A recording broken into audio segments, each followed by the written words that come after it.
Some stories begin with once upon a time, but Odette had never believed in fairy tales, which made it rather ironic that she was about to save a disguised king and earn his love forever.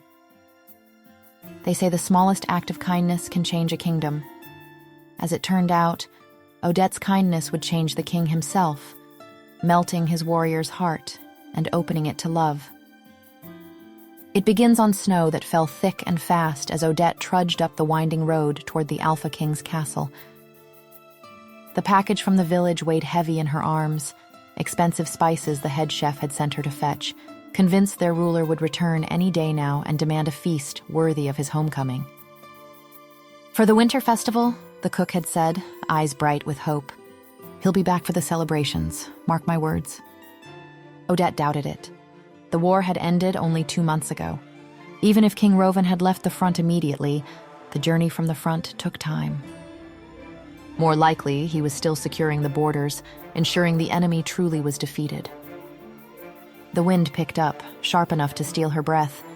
The blizzard the village elders had warned about was coming faster than expected. If she didn't reach the castle soon, she'd be caught in the worst of it. But a sound cut through the howling wind, low, pained, wrong. Odette stopped, listening. There it was again. A whimper, almost lost beneath the storm. Setting the package down, Odette pushed through the snow toward the sound. 20 paces off the road, she found him. A massive silver wolf lay crumpled in a ditch, one leg bent at an unnatural angle. Even half buried in snow, she could see the size of him, easily twice as large as any natural wolf. A shifter, then. Had to be. Most of them had gone to fight alongside the king, using their animal forms to turn the tide of battle. "Oh no," she whispered, dropping to her knees beside him. "Can you hear me?" The wolf's eyes cracked open, pale gray, glazed with pain. His breathing came shallow and labored. Blood matted the silver fur along his side, but it was the wound on his shoulder that made her stomach clench. The flesh around it had turned black, spreading like ink in water. Poison. The enemy's signature, weapons coated in venom that prevented shifter healing.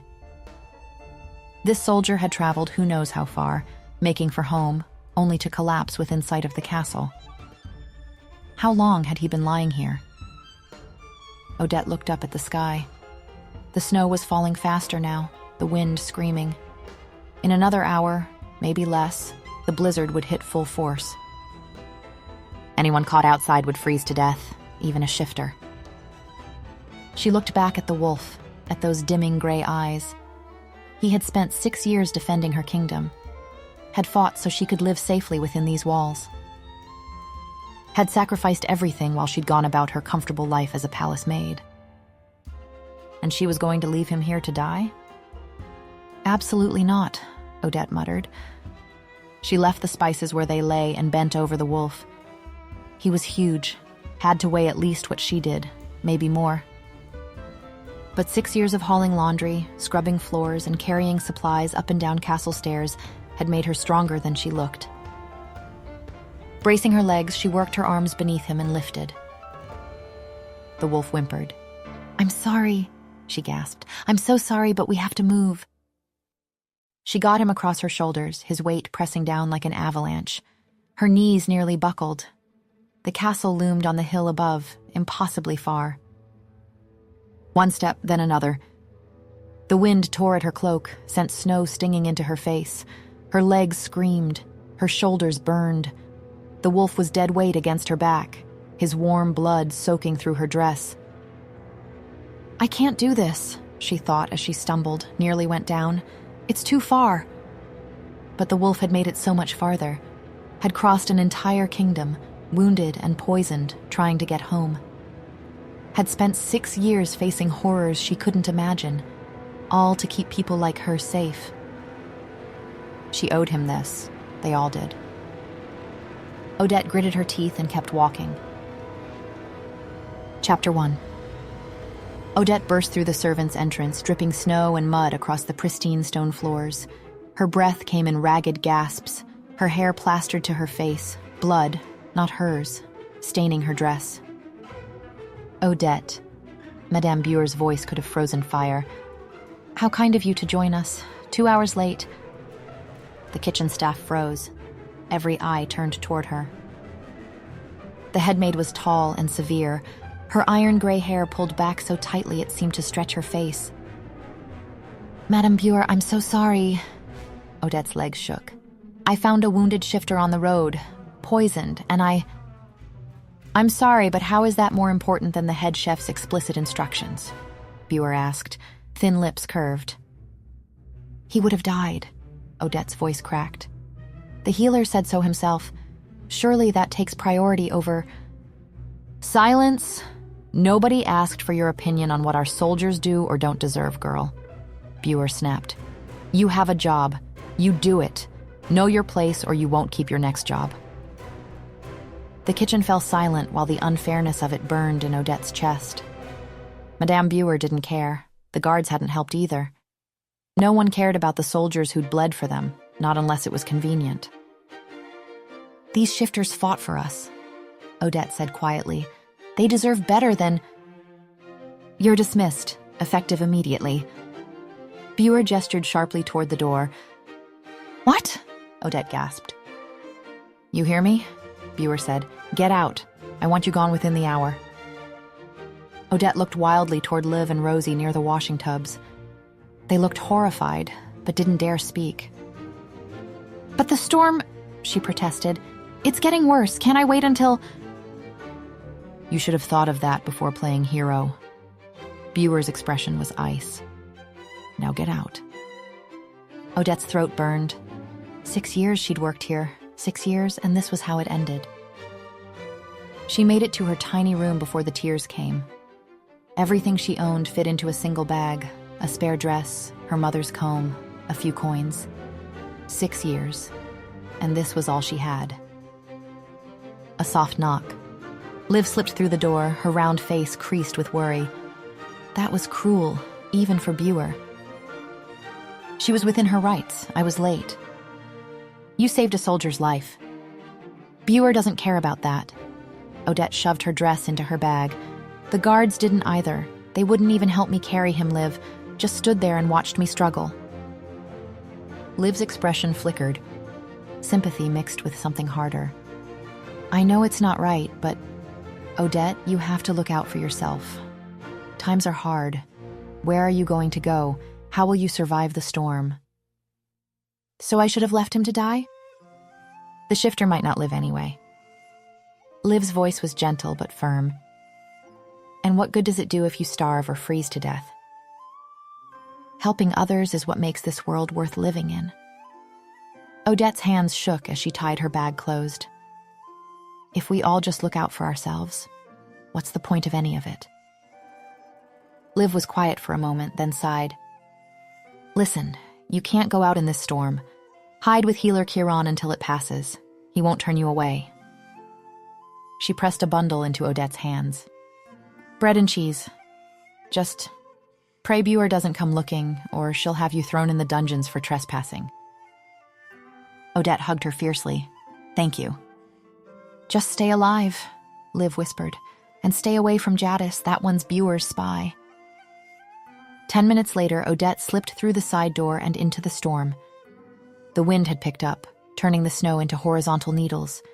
She pulled her cloak tight and hurried toward the warm glow of Chiron's cottage. The healer opened the door before she could knock. I wondered if you'd end up back here. Come in, child, before you freeze. The cottage's warmth enveloped her like an embrace. Odette sagged with relief, then immediately felt guilty. I'm sorry to impose.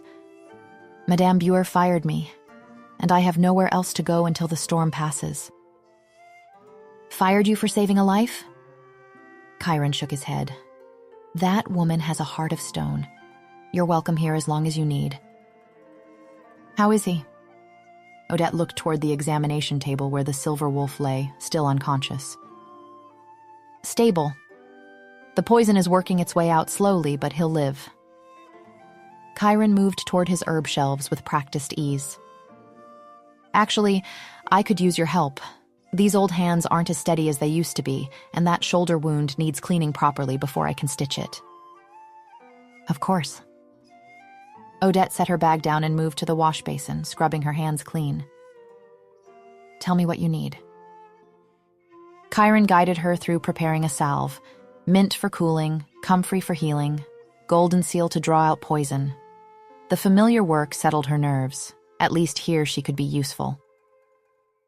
The wolf's breathing was deeper now, more regular.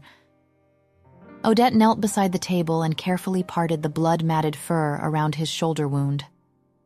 The blackness had receded slightly, which Chiron said was a good sign. "I'm going to clean this now," she murmured to the unconscious wolf, the way Chiron had taught her. "It might sting. I'm sorry." She worked slowly, carefully, cleaning away the dried blood and debris. The wound was deep, but no longer seemed to be spreading. As she reached for fresh bandages, the wolf's body suddenly tensed. She worked slowly, carefully cleaning the wound. The wolf's breathing had grown steadier, deeper. "A good sign," Chiron had said. "I'm going to the cellar for supplies," the healer said behind her. "Won't be but a moment." The back door clicked shut. Odette was alone with the wolf. She dipped her cloth in the water basin, wringing it out. Her hands were steadier now, the familiar rhythm of tending wounds calming her frayed nerves. At least here she could be useful. At least. The wolf's body went rigid beneath her touch. Odette froze. "Easy," she whispered. "You're safe. You're—" Light bloomed beneath his silver fur. Not firelight, not lantern glow, something else entirely, pale and shimmering, like moonlight made liquid. It rippled across his body in waves, and the fur began to recede. Odette stumbled backward, her hip hitting the table edge. Her heart hammered against her ribs. What was happening? The light grew brighter, forcing her to squint. The wolf's form seemed to blur, to shift and flow like water, bones reshaping, limbs lengthening. The sound of it wasn't violent. No cracking, no tearing, just a soft whisper like wind through leaves. Then the light faded. And where the wolf had been, a man lay unconscious on the table. Odette's hand flew to her mouth, stifling a gasp. A naked man. Her first instinct was to look away, to avert her eyes like a proper maiden should. But she couldn't. Couldn't move. Couldn't breathe. She'd heard stories of shifters, of course. Everyone had. But she'd never seen the transformation, never imagined it would be like this, like witnessing something sacred and terrible and beautiful all at once. Her pulse thundered in her ears. He was huge. That was her first coherent thought. Tall and broad and powerfully built in a way that made the examination table seem too small. His skin was bronze, covered in scars, so many scars. They crisscrossed his chest, his arms, his abdomen like a map of violence, like a history written in pain. A warrior, a soldier, someone who'd seen horrors she couldn't imagine. Her gaze traveled upward almost against her will.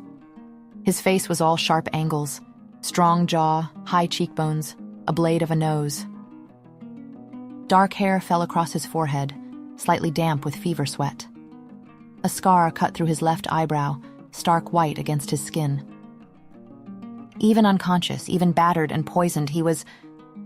Beautiful wasn't the right word. Beautiful was too soft, too gentle. He was something fiercer than that. Something that made her stomach drop and her breath catch and her skin feel too tight. Dangerous, that was the word. He looked dangerous. She should cover him. Should grab the blanket and preserve his modesty and her own. Should stop staring like some foolish girl who'd never seen a man before. Because she hadn't. Not like this, not this close, not...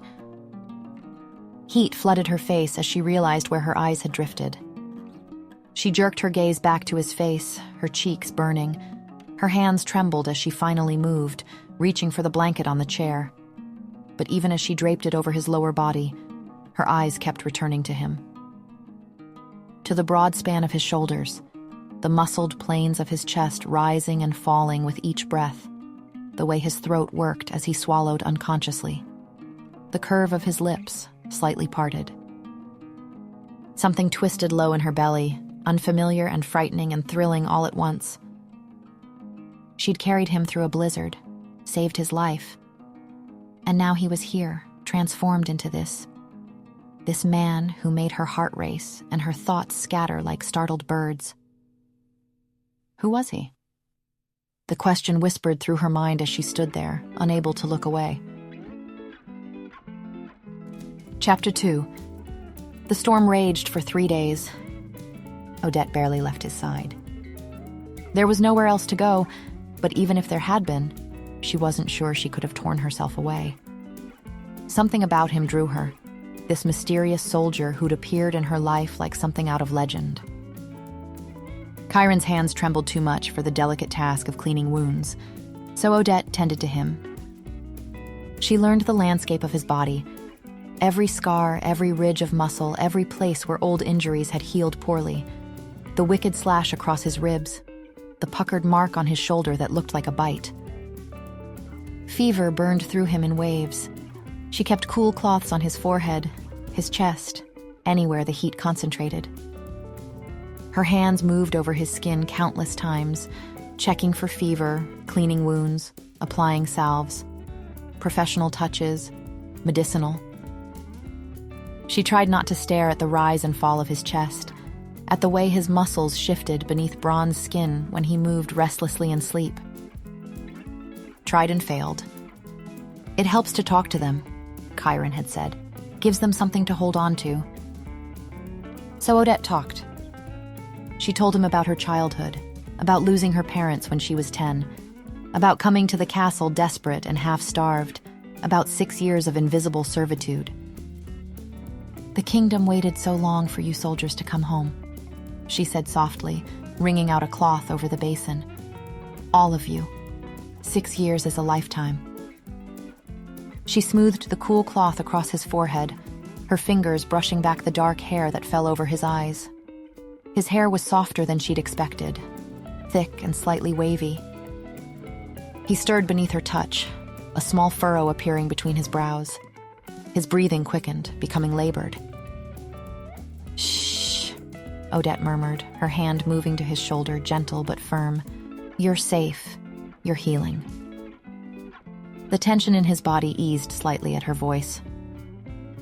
"We heard stories about the battles," she continued, keeping her tone soft and steady. "About how the shifters turned the tide. About how brave you all were." Her hand remained on his shoulder, a grounding touch. "You're a hero. You protected us when we couldn't protect ourselves." His chest rose and fell, deep and labored. But as she spoke, his breathing began to slow, to even out. "Thank you," she whispered, smoothing the cloth across his forehead again. "Thank you for everything you sacrificed, for the years you gave, for coming home." Something shifted in his face, the harsh lines softening, his lips parting slightly. Almost like a smile, though his eyes never opened. He relaxed under her hands, sinking deeper into sleep. Odette's throat tightened. Even delirious with fever, he'd heard her, responded to her gratitude. She let her hand linger on his shoulder a moment longer before returning to her work. The second night was worse. The fever spiked again, and he became restless, thrashing weakly, muttering words she couldn't understand. His face twisted with pain or memories, she couldn't tell which. "No," he mumbled, his head turning side to side. "Can't. Have to." "You're safe," Odette said, pressing a cool cloth to his chest. His skin was burning. "The war is over. You're home." But he didn't hear her. His hand shot out, grabbing at nothing, and a sound escaped him. Something between a gasp and a groan. Without thinking, Odette caught his hand in hers. His fingers closed around hers immediately, too tight, almost painful. His grip was desperate, like she was the only solid thing in a world of fever dreams. "I'm here," she said softly, her other hand moving to his face, cupping his jaw. His stubble was rough against her palm. "You're not alone. I'm right here." His breathing was ragged, his chest heaving. She kept talking, her voice low and soothing. Told him about the snow outside, about how peaceful the cottage was, about how the poison was leaving his body, and soon he'd be strong again. Slowly, so slowly, his breathing calmed. His grip on her hand loosened, though he didn't let go. "That's it," she whispered. "Just rest. I'm not going anywhere." His thumb moved against her palm, just once, barely conscious. But it was there. Odette stayed like that for hours, her hand in his, her other hand stroking his hair back from his fevered forehead, murmuring reassurances whenever he grew restless, anchoring him. By the time dawn broke, her back ached and her arm was numb. But he was sleeping peacefully, his hand still loosely holding hers. She didn't pull away. The third day, he surfaced briefly. Odette was changing his bandages when his eyes fluttered open, unfocused, glazed with fever, but open. "Where?" His voice was barely a rasp. "Healer's cottage, you're safe." She kept her movements slow and gentle. "You were poisoned, do you remember?" His brow furrowed like he was trying to pull thoughts through thick fog. You saved me?" "Don't try to talk," she scolded gently. "You need to save your strength." His eyes found hers, struggling to focus. Then his hand moved, trembling and weak, reaching for her. Odette caught it without thinking, pressing it between both of hers. "I'm here," she said. "You're going to be all right." His lips moved, forming words she couldn't hear. His eyes were already closing again. But just before he slipped back under, his fingers squeezed hers, so faint she almost missed it. A thank you, she thought. Or maybe just acknowledgement that she was real, that this wasn't another fever dream. She held his hand until his breathing evened out. By the fourth morning, everything changed. Odette woke slumped in her chair beside him, her neck stiff from the awkward angle. Pale sunlight streamed through the windows, the first real sunlight in days. The storm had broken. She sat up quickly, checking him by instinct. Her hand went to his forehead. Cool. His skin was cool. Relief flooded through her so strongly it made her dizzy. She pressed her hand to his chest. His heartbeat was strong and steady, his breathing deep and even. The fever was gone. The poison had finally worked its way out. He would live. Odette sagged back in her chair, suddenly exhausted. 3 days of constant vigilance, of watching him fight for every breath, and it was over. He was going to be all right. She let herself look at him properly, not checking for fever or injuries, just looking. At the strong lines of his face, peaceful now in true sleep. At the rise and fall of his chest, at his hands, relaxed against the blanket. Beautiful, mysterious. And soon he would wake, would be strong enough to leave. The thought settled in her chest like a stone. Outside, the world sparkled with fresh snow and sunlight. The storm had passed. But Odette stayed where she was, watching over the stranger who'd somehow become precious to her in just 3 days. This soldier whose name she still didn't know. Chapter 3. Odette woke to the feeling of being watched. She'd fallen asleep, slumped in the chair, and her back protested. But none of that mattered when she lifted her head and found his gray eyes clear and alert. "You're awake," she exclaimed. "I am," he said, his voice still rough. "Who are you?" "Odette," she replied. "I'm the one who found you 4 days ago on the road to the castle. You were wounded. I brought you to the healer." He studied her for a long moment, as if he couldn't quite believe it. "You didn't have to do that," he observed carefully. "Of course I did," Odette protested. "You're a soldier. You spent 6 years fighting to protect this kingdom. You and all the other shifters who followed our king to war. The least we can do is help now." He stared some more with something like wonder. "Thank you," he said quietly. She was suddenly acutely aware that he was still shirtless, that the blanket had slipped down to his waist, that she could see every ridge of muscle, every scar, the steady rise and fall of his chest. "You must be hungry," she managed. "I can make you some broth." "No," he said, staring at her lips.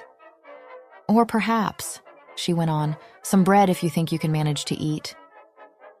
"Odette," he interrupted. Her name on his lips made her look back. "Do I make you nervous?" he asked, looking entirely too pleased with himself.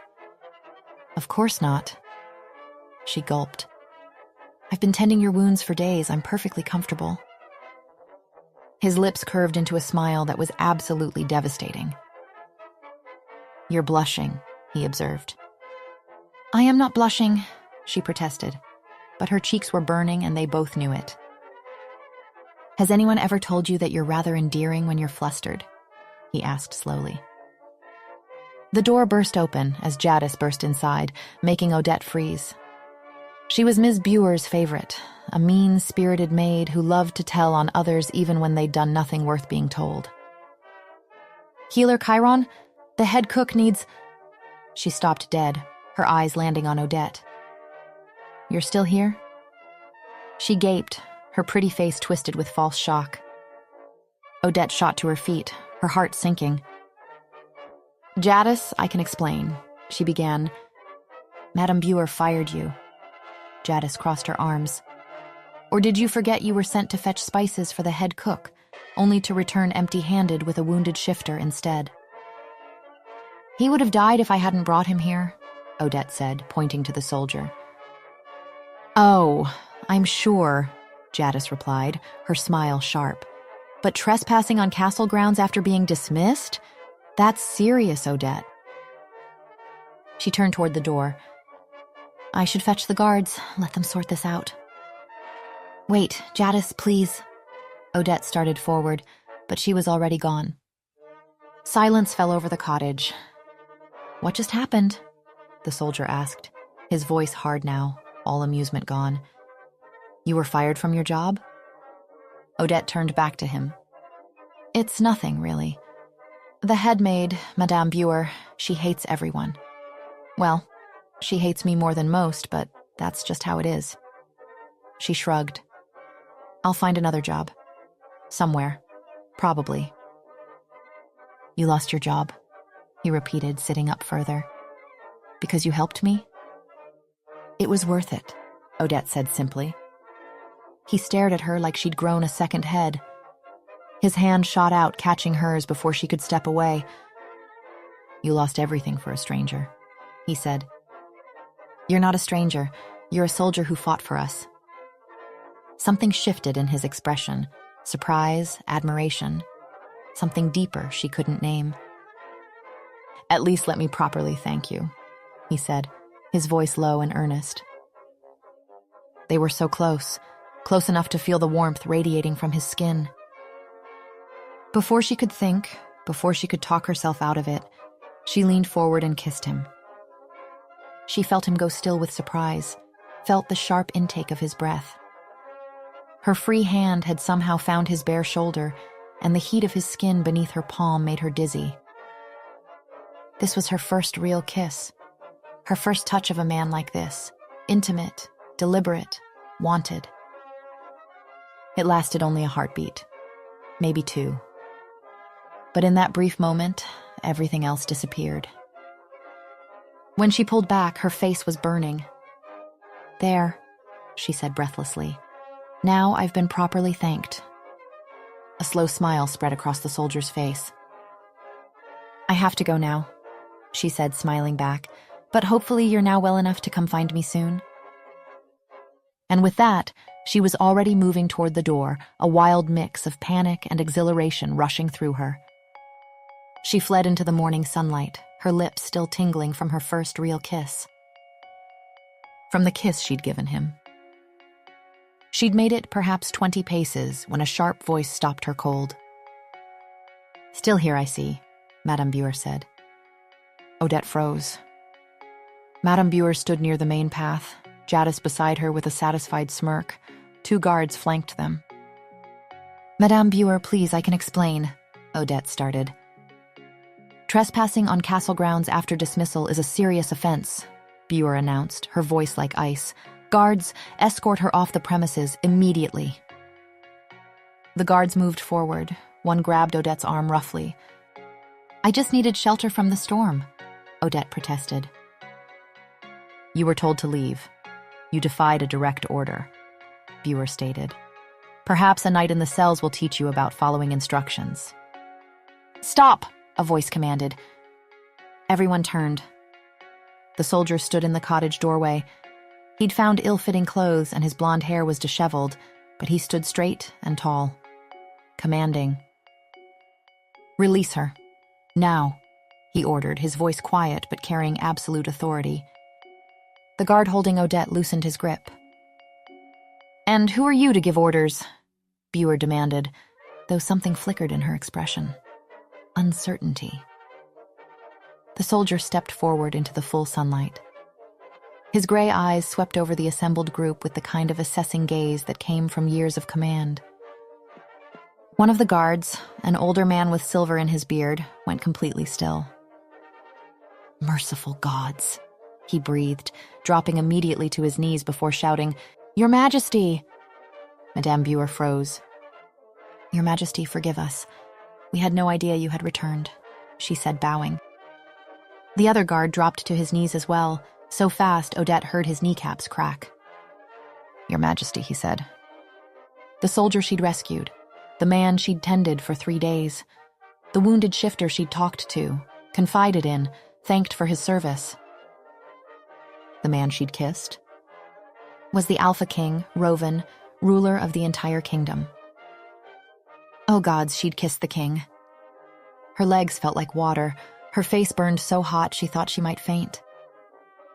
"Rise, all of you," Rovan commanded, though his eyes never left Odette's face. The guards scrambled up. Buer remained in her curtsy, uncertain. "What's happening here?" His voice was calm, but there was steel underneath. "A misunderstanding, Your Majesty, a simple misunderstanding," Buer started. "This woman was fired for helping me." Rovan cut her off. "For saving my life when I was wounded and dying in the snow. Is that correct?" Silence. "Answer me," he ordered. "She abandoned her duties, Your Majesty," Buer said quickly.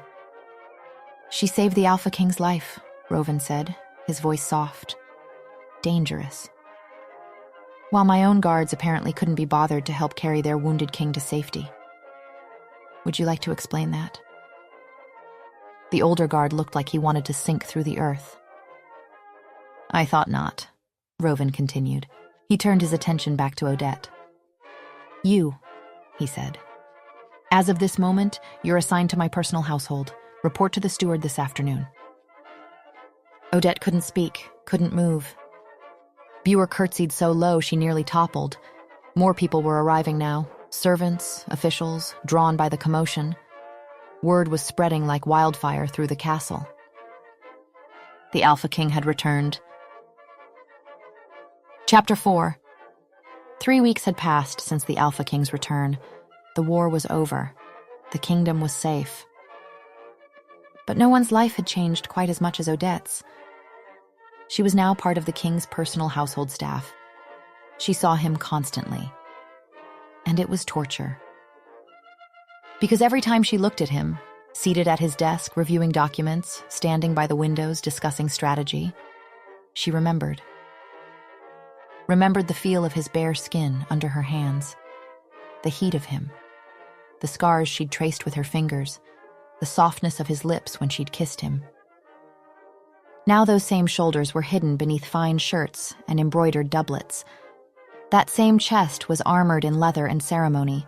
That same mouth issued commands to generals and nobles. He was the Alpha King, powerful, untouchable, surrounded always by people who belonged in his world. And she was a maid who'd gotten impossibly lucky and impossibly stupid in equal measure. Sometimes she felt his eyes on her. She'd be pouring wine or straightening cushions, and awareness would prickle down her spine. But she could never hold his gaze. It had been so simple in the healer's cottage, just a wounded soldier and the woman who'd saved him. Now there were titles and protocols and an entire kingdom between them. "You seem nervous, Odette," he'd said once, when she'd nearly dropped the tea tray. "Do I still make you nervous?" He'd looked amused, like her embarrassment was entertaining.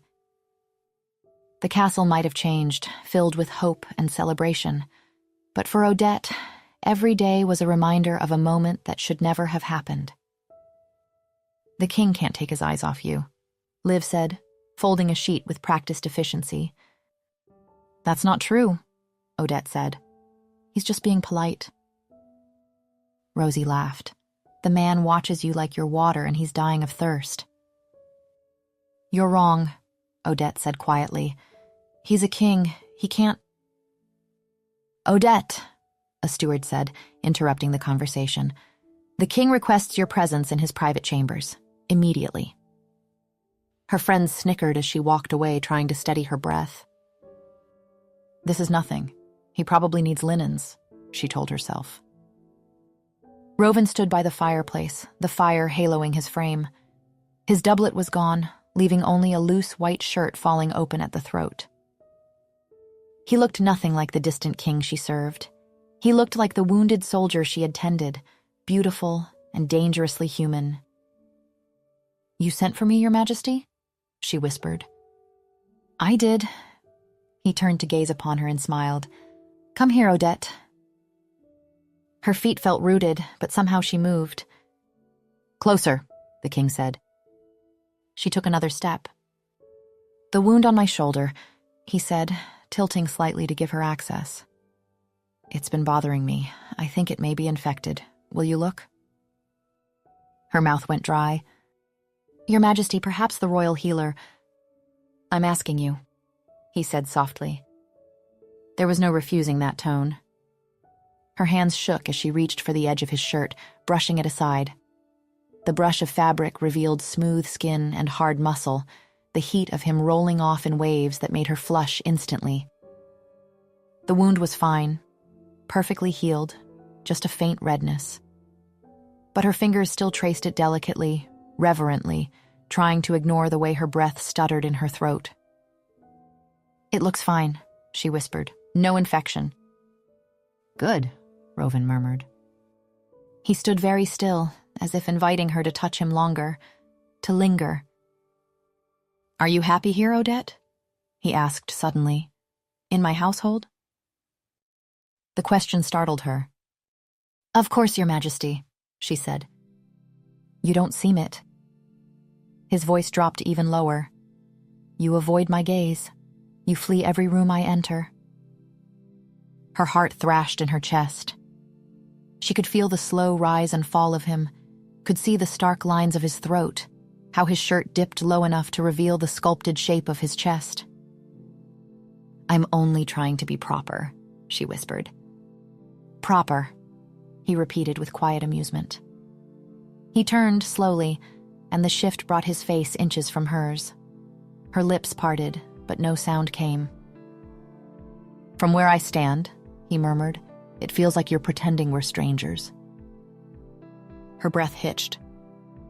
"Your Majesty, It is as though we didn't spend days alone together," he interrupted. "But don't you know it's all I think about?" His hand rose, deliberate and slow, engulfing hers. The simple contact made her knees nearly give out. "Every time I see you in the corridors," he said. "Every time you curtsy and run away." His hand swallowed hers completely. "I think about you sitting beside me," he confessed. "Talking to me like I was just a man." "You are the king," she tried weakly. "And yet all I see is you," he said, "even when you're not there." Her chest constricted painfully. "You're mocking me," she said, trying to yank her hand back. He didn't let go. Suddenly his body was against hers, His gray eyes locked onto her lips. "I keep thinking about that kiss," he said, voice roughened. "The one you gave me before you ran." Heat swept through her, low and heavy. "Your Majesty, I apologize if I—" she attempted. "You left," he said quietly, "before I could return it." Her breath stuttered. I don't understand," she whispered. "Don't you?" His free hand rose to her jaw, cupping it gently. "Let me make it clearer." Then his mouth crashed into hers with heated purpose, his hand sliding to the back of her neck. Her mind went white with sensation. This kiss wasn't like the soft, frightened kiss she'd given him in the cottage. This was hunger. This was demand. This was a king taking what he wanted and knowing she wanted it too. When she gasped, his tongue swept into her mouth and she clutched at his shirt, desperate to keep breathing, to keep feeling him everywhere. He lifted her slightly, backing her into the wall. Cold stone pressed against her spine, but his heat smothered it instantly. "Odette," he breathed, voice ragged, hands tight on her hips. "I want—" Her breath broke. He wanted her. The king wanted the little servant girl who'd kissed him once and fled, wanted her touch, her surrender. And God's help her, she wanted him back. She had never wanted anything like this, never felt anything like this. But that was the problem. For him, this was fleeting. A king amusing himself with a servant. Gratitude mixed with attraction, nothing more. For her, this was everything. She was already falling, had already felt her heart breaking at the thought of the moment this ending. And if she let this continue, if she gave herself to him completely, she'd want it forever. "No," she gasped, pushing against his chest. "Odette," his voice was rough, confused. "Please," she said, tears burning in her eyes. "Please, Your Majesty, I can't do this." His eyes were dark, pupils blown wide, hair disheveled where her fingers had tangled in it. "Why not?" he asked. "Because I'm falling in love with you," she thought. "Because you're the king," she said instead. She ducked under his arm and ran. She heard him call her name, heard his footsteps behind her, heavy and fast. But she was faster, knew the servants' corridors better. She fled through hidden passages, her lungs burning, her whole body trembling. She turned a corner into a narrow storage corridor and stopped short. Voices coming from the alcove ahead. "Another 20 silver this month?" a man's voice said, the usual arrangement. "And no one's noticed the discrepancy?" Madame Buer's cold tones. Odette pressed herself against the wall, trying to catch her breath silently. "The books balance perfectly," the man replied. "I provide the cheap grain and vegetables, you pay for the expensive goods, and we split the difference. The king's household never knows." "Good," Buer said. "With all these returning soldiers to feed, we can increase the skim. Make it 30 silver next month." Odette's blood ran cold. Madame Buer was stealing from the king's household, buying cheap food, keeping the difference. She needed to tell someone.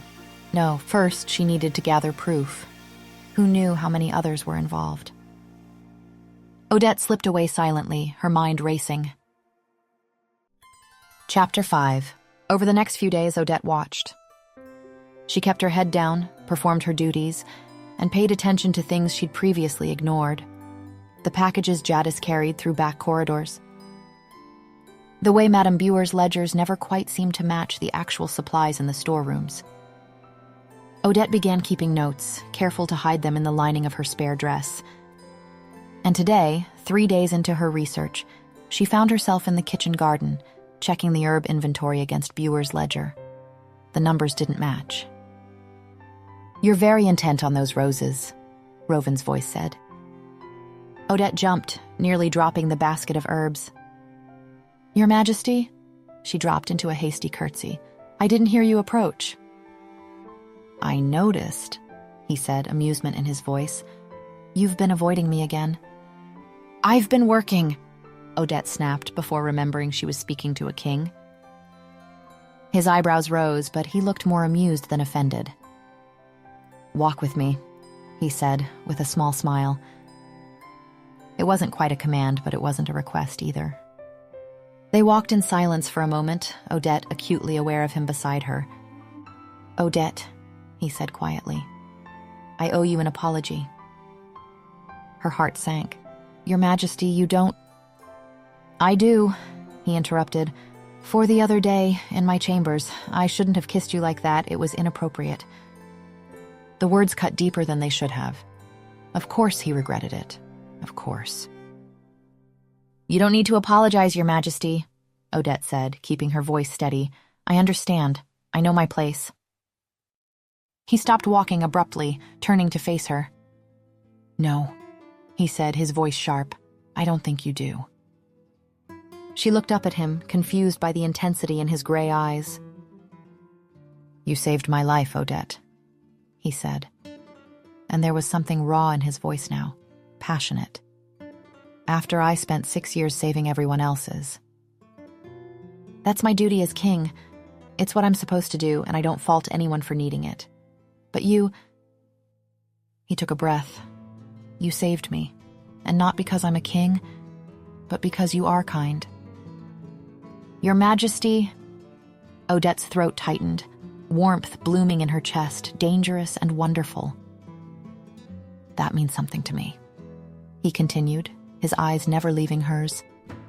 And I regret kissing you because I'm afraid it might have given you the wrong impression regarding my intentions. Oh, she understood now. What she'd done mattered to him, and because of that, because he cared about her feelings, he was trying to spare her from hoping for something he couldn't give. Don't worry, Your Majesty, Odette said quietly. You're the king. I'm a servant. I'm not... I know my place. You haven't hurt me or disappointed me. I promise. Something flickered across his face. Frustration, confusion, almost pain. The winter ball is tonight, he said abruptly, seeming to change direction entirely. I want you to attend, as my personal guest. Odette frowned. Sorry, what? I'm inviting you to the ball, he said, a small smile playing at his lips. Your Majesty, that's... Odette shook her head. Servants don't attend the winter ball. I mean, it's for nobles and anyone I invite, the king interrupted gently. I want you there. His hand came up as if to touch her face. Please, say yes, he said. He was standing so close, and the afternoon sun caught in his hair, and he was looking at her like her answer actually mattered to him, and it made her heart swell. Yes, she heard herself whisper. Good. His smile was brilliant. I hope you'll see that my intentions are sincere, because I plan to make sure everyone else does. Your Majesty? A council member appeared looking for the king. We had an appointment? And with that, the king was gone, leaving Odette standing alone in the garden, wondering what she'd just agreed to. Did you hear, Liv whispered that evening, about the ball? Odette looked up from mending her stockings. The king is going to announce his engagement, Rosie said, to Lady Seraphine of Northmarch. Everyone's talking about it. The needle slipped, pricking Odette's finger. A political match, Liv continued. Well, what did all you expect? Jadis's voice cut in from the doorway. A king needs a proper queen. Odette winced. She excused herself and fled to the small room she shared with 3 other maids. It was empty, thank the gods. But a package was waiting on her bed. It was with shaky hands that Odette discovered the most beautiful gown she'd ever seen, ivory white silk and diamonds that shimmered like starlight. A matching mask, a note in strong masculine handwriting. For tonight. I look forward to seeing you. R. Odette sank onto the bed, the beautiful gown in her lap, and cried. She'd fallen in love with this man who she'd seen at his most vulnerable, who'd defended her and expressed his gratitude for an act everyone had mocked her for. and who'd kissed her not once, but twice. And he was getting engaged to another. She folded the gown back into its box. She wouldn't go. A knock at the door made her freeze. "Open up," a guard's voice commanded. "By order of Madame Buer." Odette opened the door to find 2 guards flanking Jadis, who wore vindictive satisfaction. Behind them stood Madame Buer, her face arranged in false disappointment. "I'm afraid there's been a serious accusation," Buer said. "Theft from the king's personal chambers." "That's impossible," Odette protested. "Search her room," Buer ordered. The guards tore through her belongings. One reached under her mattress and pulled out a small ornate box containing a gold pocket watch and jewelry. "I've never seen those before in my life," Odette breathed. "Of course you'd say that," Jadis said sweetly. "The penalty is imprisonment and exile to the colonies," Buer announced, eyes gleaming. "No, please, I didn't do this," Odette cried as the guards seized her arms. But no one listened. Liv and Rosie appeared in the doorway, horrified but silent as the guards dragged Odette through corridors, down stone steps, into the cold depths beneath the castle. Chapter 6. The cell was cold and dark, and Odette had lost track of time. Hours? It felt like days. She sat on the narrow bench, arms wrapped around herself, trying not to think about what was happening above. The ball had started. She could hear it, distant music filtering down through stone, the muffled sounds of celebration. Laughter. Joy. The king was up there, announcing his engagement, moving on with his life while she rotted below for a crime she didn't commit. Footsteps echoed in the corridor. Odette looked up, expecting guards. Instead, Liv and Rosie appeared at the bars, their faces pale and determined. "We're getting you out," Liv whispered. "What?" Odette shook her head. "No, you can't. If they catch you—" "You're always taking risks for others," Rosie said. "Well, now we're taking one for you." She pulled something from her apron, a set of thin metal picks. "My brother's a locksmith, taught me a few things."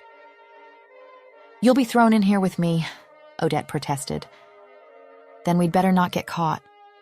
Rosie knelt by the lock, her fingers working with surprising deftness. "This is madness," Odette breathed. But hope flickered in her chest for the first time in hours. The lock clicked. The cell door swung open. "Come on," Liv urged, pulling Odette to her feet. "We need to—" Voices echoed from around the corner. All 3 women froze, pressing themselves against the wall. 2 guards walked past, their conversation drifting back. "Extra security at the ball tonight.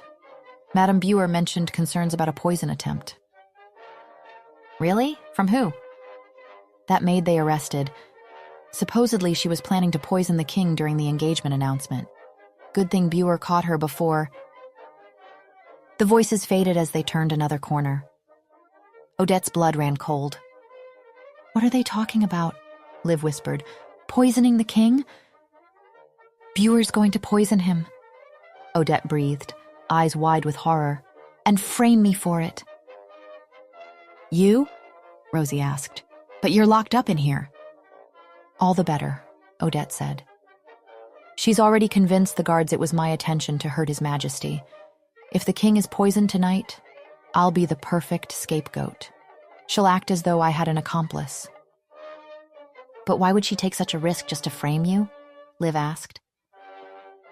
"Because I discovered what she's been doing," Odette said quickly, the pieces falling into place. "She's been stealing from the king's household for months, buying cheap supplies and pocketing the difference. I've been keeping notes, gathering evidence. She must have found out I was onto her." "To the point of poisoning our king?" Rosie exclaimed, horrified. "She's desperate, cornered," Odette said. "We have to warn His Majesty, now." They fled through the servants' passages, taking stairs 2 at a time. Odette's heart hammered. If Madame Buer succeeded, the king would die, and Odette would hang for his murder. They burst into the servants' quarters. Odette rushed to her room, looking for the gown. Gone. The beautiful ivory gown, the mask, everything. "How am I going to get into the ball?" Odette exclaimed. "Here," Liv said, thrusting a simple servant's dress at her. "It's clean at least. And this—" She pressed a plain cloth mask into Odette's hands. "It's not fancy, but it'll get you in." Odette changed quickly, her fingers trembling. The dress was brown, homespun, nothing like the shimmering gown the king had sent. The mask was simple, unadorned. "Go," Rosie urged. "Hurry." Odette ran. The ballroom was magnificent, all golden light and glittering chandeliers, the cream of Runeveld's nobility dressed in silks and jewels. Music swelled from the orchestra. Couples danced across the polished floor in a kaleidoscope of color. Odette had never felt more out of place. She slipped through the main doors, keeping to the edges of the crowd. Servants moved between guests with trays of wine and delicacies. No one looked twice at her in her plain dress and mask. She searched desperately for Rovin. She had to warn him. She could clear her name later, could explain everything later. Right now, all that mattered was keeping him alive. "Please," she thought, "please let me reach him in time." There, on the dais at the far end of the hall. Her breath caught. He stood beside his throne, magnificent in black and silver, a crown on his blonde hair. He looked every inch the king he was, powerful, commanding, untouchable. But there was something in his expression, a tightness around his eyes, a sadness that made her chest ache. He was scanning the crowd, she realized, looking for someone. Looking for her, maybe. For the woman in the ivory gown he'd sent. Guilt and longing twisted in her stomach. Then movement at the grand entrance made the entire ballroom turn. A woman appeared at the top of the stairs, and a collective gasp rippled through the crowd. She was stunning, radiant. The ivory silk gown caught the light from 1,000 candles, diamonds glittering like captured stars.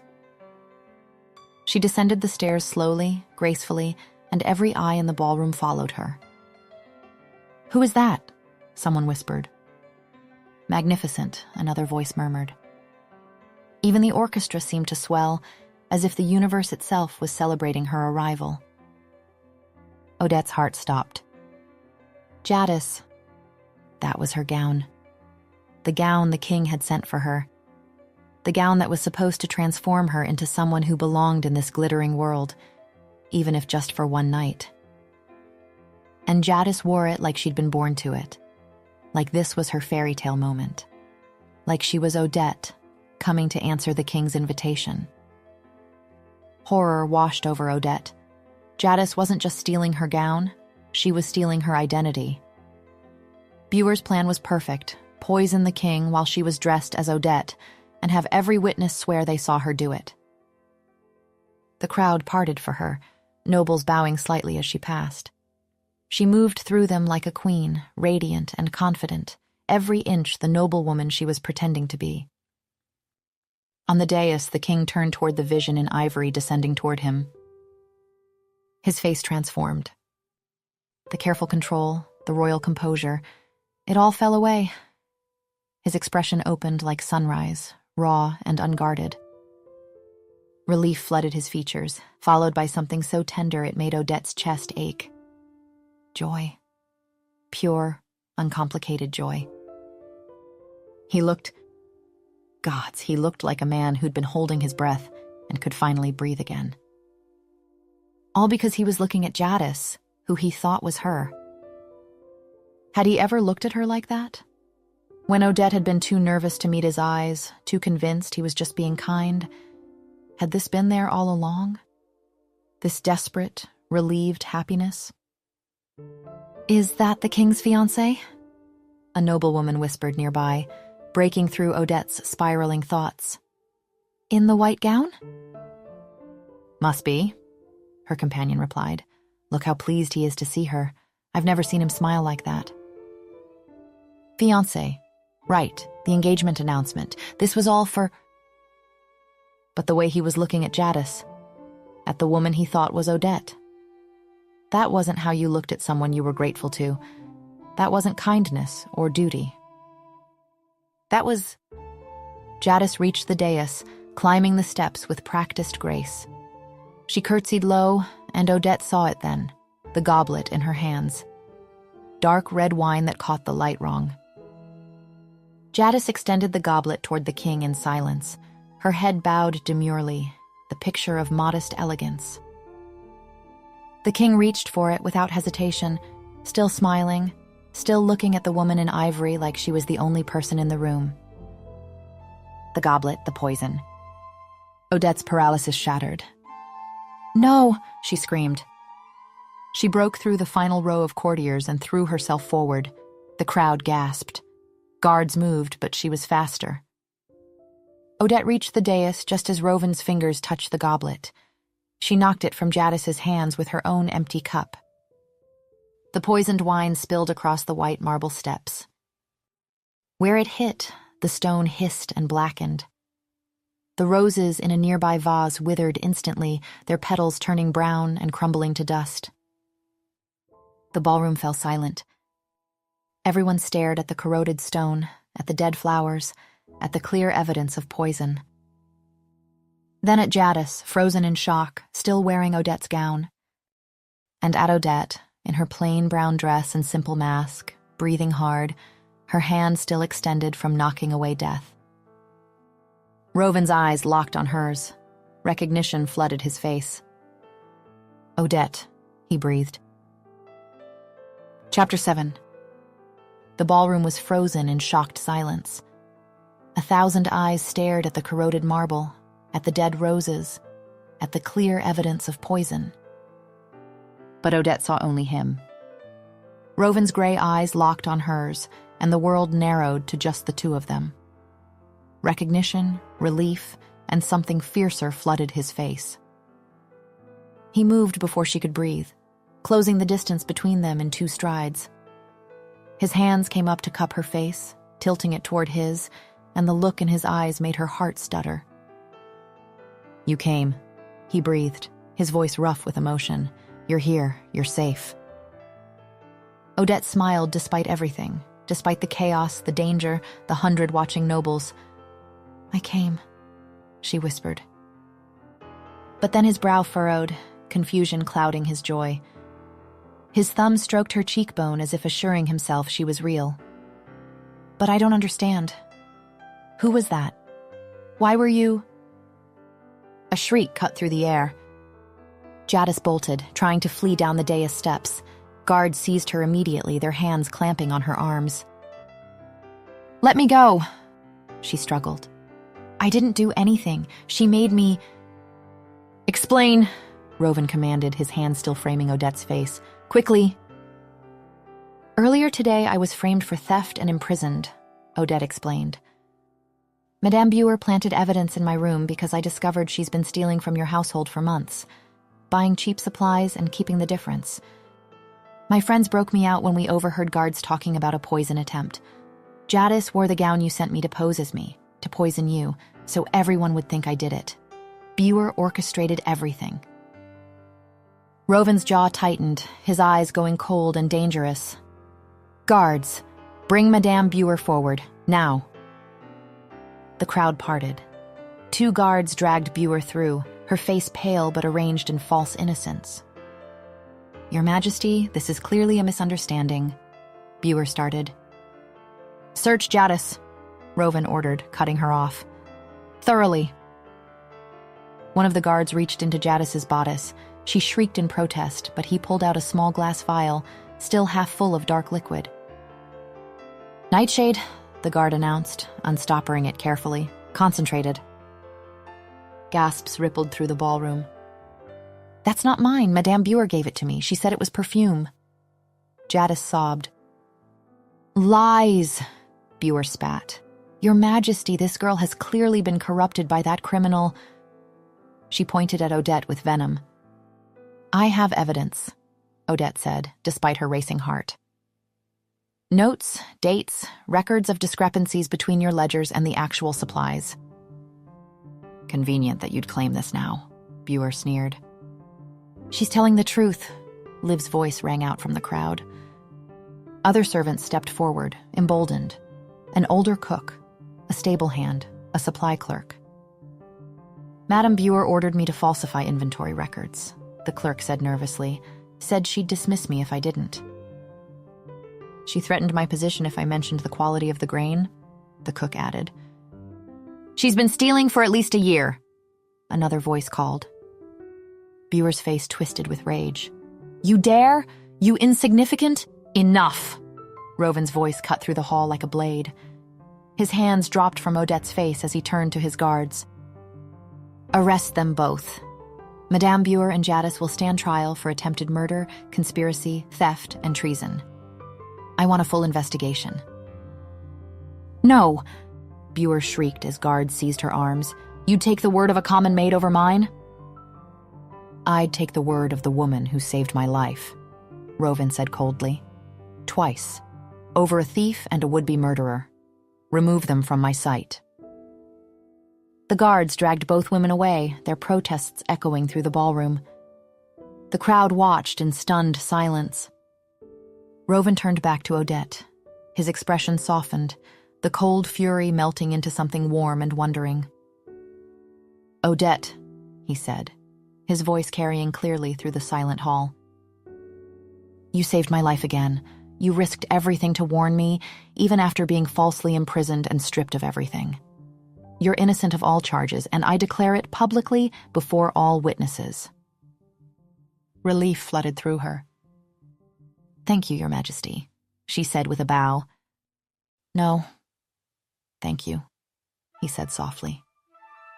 Then, to her complete shock, he sank to one knee before her. The entire ballroom gasped. What are you doing? Odette breathed, trying to tug him up. Get up! You're the king, you can't— I can very much kneel before my queen, he said, his gray eyes locked on hers. He raised her hand to his lips, pressing a kiss to her knuckles that made her shiver. Your queen? She asked, confused. If you'll accept, he said, become my queen, my wife. The ballroom seemed to tilt. Odette stared at him, unable to process the words. But the engagement announcement. Lady Seraphine? A simple rumor, Rovin said firmly. There never was any engagement, Odette. She shakes her head, confused. But why then did— Let me be clear, the king said, rising to his feet, but keeping her hands clasped in his. Odette, you saved my life. You healed me and cared for me when I was at my most vulnerable. You treated me like a man, not a king. You exposed corruption in my castle at great personal risk. You escaped prison to save me from assassination. His voice grew more intense.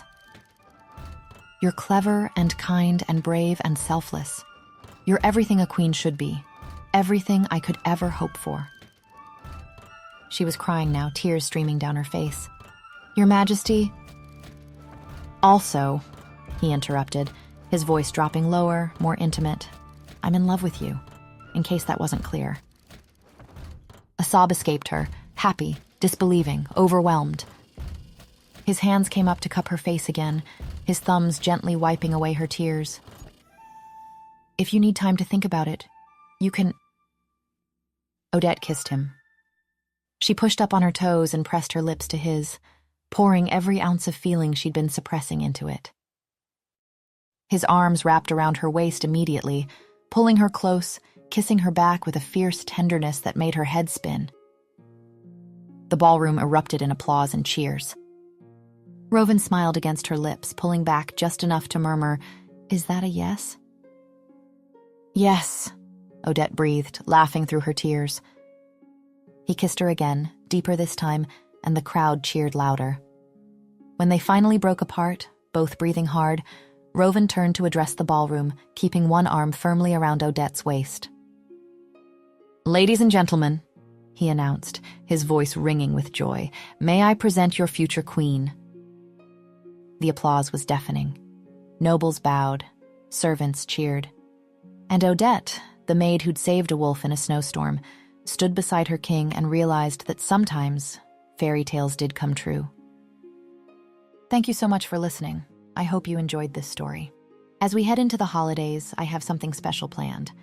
This month on Patreon, instead of one exclusive story, I'll be releasing a bundle of 5 to 7 short Christmas stories, featuring some of your favorite characters from previous stories, caught up in cozy, romantic, heartwarming little holiday adventures.